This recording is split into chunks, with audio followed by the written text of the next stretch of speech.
Kompany forward. Fantastic goal. 2,5 év lehet nagyon rövid idő is. Ennyi egy egyetemi képzés fele, vagy egy komolynak induló kapcsolat, ami végül nem teljesedik be. 2,5 év nagyon könnyen el tud suhanni. 2,5 év azonban lehet nagyon hosszú is, kiváltképp akkor, ha London legkeményebb huligánjai közé szeretnél beépülni, azzal a feltett szándékkal, hogy rács mögé juttasd őket. James Bannon a Beépített huligán című könyv szerzője pontosan ezt csinálta 2,5 évig.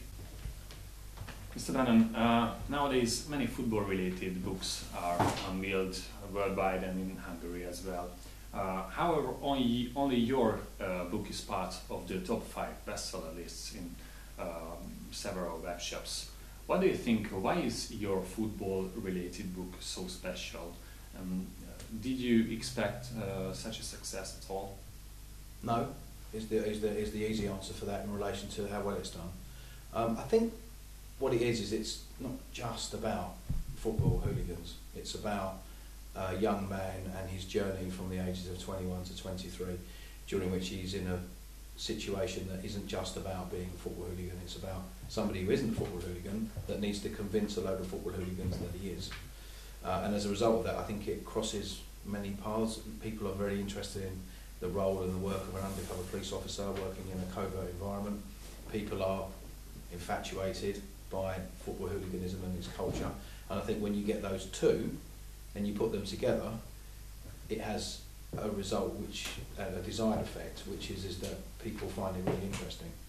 For me, the biggest compliment I can have is the fact that this is a book that's come into Europe and has been hugely successful, for want of a better word, and the fact that it's managed to, in the way that it's written, it's managed to go across the boundaries, and the fact that it's been translated into other languages and it doesn't lose, because sometimes that does happen, it doesn't lose the essence of the story by the way the fact that it's been translated. You know, and I didn't. That wasn't something that was conceived. This is all I tried to do was tell a true story in a simple way, and I think that that's pretty much worked. What was the scariest moment of the operation for you? Arsenal, third round of the FA Cup, with 14 of Millwall's top boys, me and my sergeant, in the Arsenal home end of the North Bank, surrounded by 8,000 Arsenal. That was by far the scariest time. We are Sheffield! The Colonel is on place!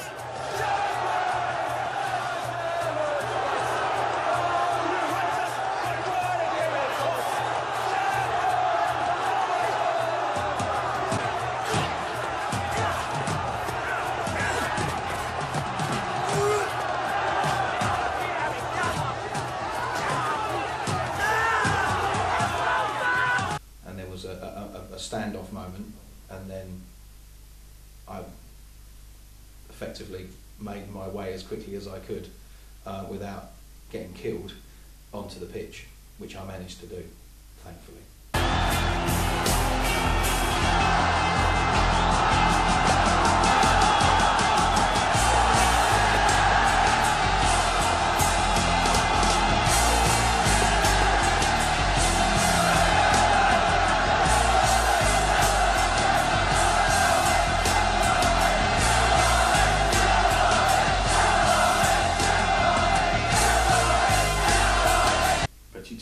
This was the scariest.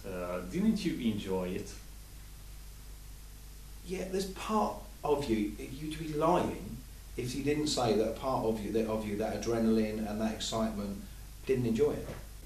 But what it did do is it elevated my status to a point where I didn't then continue to be questioned as to who I was, because again, football hooliganism firms are very close knit and they've known each other a long time. So any outsider coming in, obviously, quite rightly, is questioned. So for me, I think the benefits of that outweighed the negatives, but only just. What do you think? Do people exactly want to know how hooligan groups are working, or are they only curious about fight and blood and violence, which are very attractive words in these days? No, I don't. I think that the reason it's doing so well and has been so successful is that people just don't want to know about the fact that a group of men meet at a specific time and have a fight with each other. I think people are far more interested in the reasons as to why people do that, the reasons that that takes people down that road and the journey they have before they eventually become, for want of a better word, a football hooligan. And a football hooligan isn't somebody with certainly wasn't when I was doing it in the late 80s, somebody with a shaven head and tattoos and with right-wing political persuasions. It was about the fact that it was a camaraderie thing and it was a tribal thing, and it was at that time in the mid to late 80s was something that lots of people were involved with on the periphery and certainly witnessed it and watched a lot of it. But I think that the reason is, to answer your questions more succinctly, is I think it's just that people have a genuine interest in football hooliganism, and I think that this comes at it from a slightly different angle. There is a part of the story which is not crystal clear for me. You wrote in the last phase that after writing the script for the movie ID, you attended a Millwall game where you met one of your old hooligan friends. I don't understand, weren't you afraid of their anger, their revenge? Because I think the normal step is to hide, or publicity was on your side and that's all. Didn't fear of their revenge? No, and I think that the reason for that is a time has elapsed, and I think the real key and the crucial part in all of this was that nobody had been arrested. I'm sure that there were certain people there that would have wanted revenge. I mean, I suppose in a way I just got lucky, is the fact that I met Dave and I didn't meet one of the other guys. And so I suppose on that occasion I was fortunate, and I was still a little arrogant as to the fact that I thought I was invincible and that I could go and do what I did. Plus I didn't think they'd recognise me because I physically had changed drastically. The reason he recognised me is because, unbeknownst to me, they'd been following my acting career, so they'd been watching me do stuff on television, and then they realised obviously who I was, so they were obviously quite obviously going to recognise me. I think that repercussions, and I didn't think, because of the fact that nobody had been arrested and nobody had been sent to prison, the only thing I'd done is I'd hoodwinked them and I'd convinced them that I was something that I wasn't. That's all I'd done.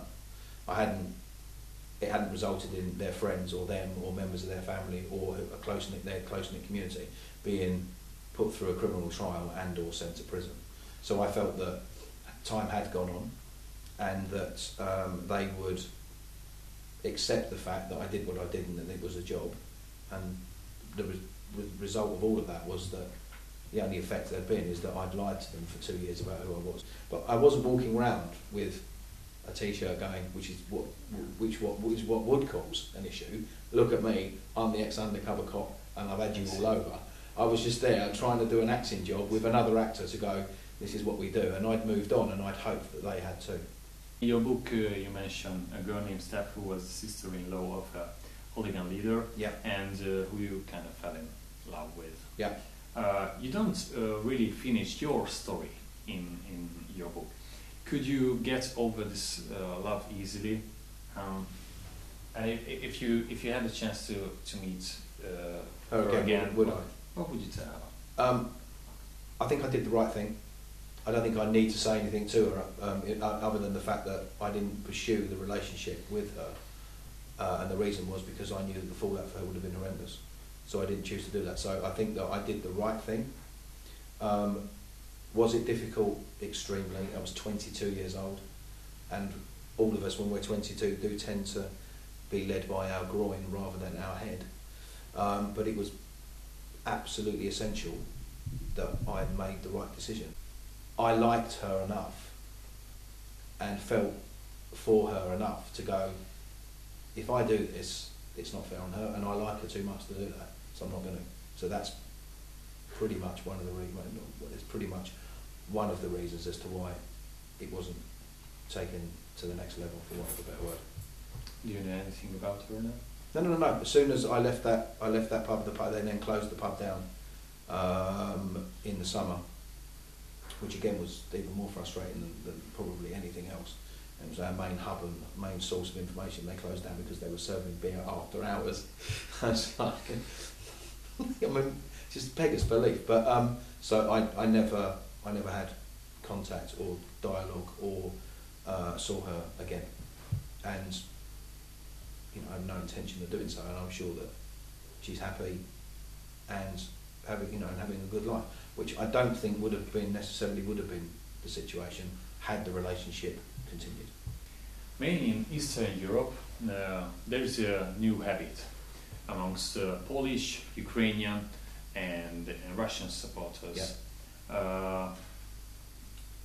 There's a fixed fight, mainly without weapons or sharp objects, and 10 vs 10 or 20 versus 20 people. And they upload it to YouTube, share it on Facebook, and I think it's a little bit dangerous. What do you think? How can the internet change the culture of hooliganism? There was a very good argument that if that's what they want to do, and they want to go into the woods and they want to have a fight with each other, that lots of people would much prefer that they did that in the confines of, you know, of a space where they fight with each other.